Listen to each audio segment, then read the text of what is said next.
আসসালামু আলাইকুম। হোয়াটসঅ্যাপে এক মোবাইল থেকে আরেক মোবাইলে আপনি এক ক্লিকের মাধ্যমে চ্যাট কিভাবে ট্রান্সফার করতে পারেন। তো সেই জন্য প্রথমে যাইতে হবে আপনার হোয়াটসঅ্যাপের মধ্যে। আমরা হোয়াটসঅ্যাপটা ওপেন করলাম।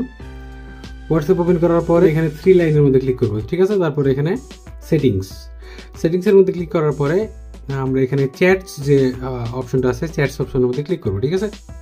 চ্যাটস অপশনে ক্লিক করার পরে আমরা নিচের দিকে এসে এখানে একটা অপশন পাবো, নতুন একটা অপশন চলে আসছে, ট্রান্সফার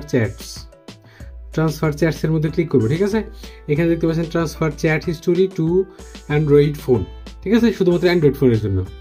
তো অ্যান্ড্রয়েড ফোন মানে আপনি আপনার কাছে পুরাতন একটা অ্যান্ড্রয়েড ফোন ছিল, নতুন একটা অ্যান্ড্রয়েড ফোন কিনছেন আপনি, তো সেক্ষেত্রে আপনি ট্রান্সফার করতে পারবেন। এখানে স্টার্ট নাও এর মধ্যে ক্লিক করলাম।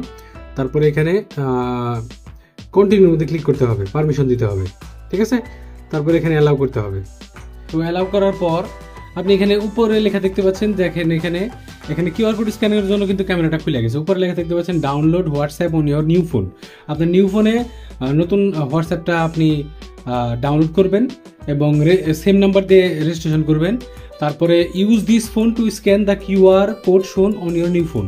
আপনার নতুন ফোনে একটা কিউআর কোড দেখাবে, সেই কিউআর কোডটা এই পুরাতন ফোন দিয়ে স্ক্যান করবেন, তাহলে আপনার এই ফোনের যত পুরাতন চ্যাট ছিল সব চ্যাট কিন্তু নতুন ফোনে আপনি দেখতে পারবেন। কোনো প্রকার ব্যাকআপের প্রয়োজন নেই বা কোনো প্রকার ম্যানুয়ালি 1 বাই 1 করতে হবে না আপনাকে। সব চ্যাট এক ক্লিকের মাধ্যমে, আপনার এই ক্যামেরা ক্লিকের মাধ্যমে, কিউআর কোড স্ক্যানের মাধ্যমে কিন্তু আপনি নিতে পারবেন নতুন ফোনে।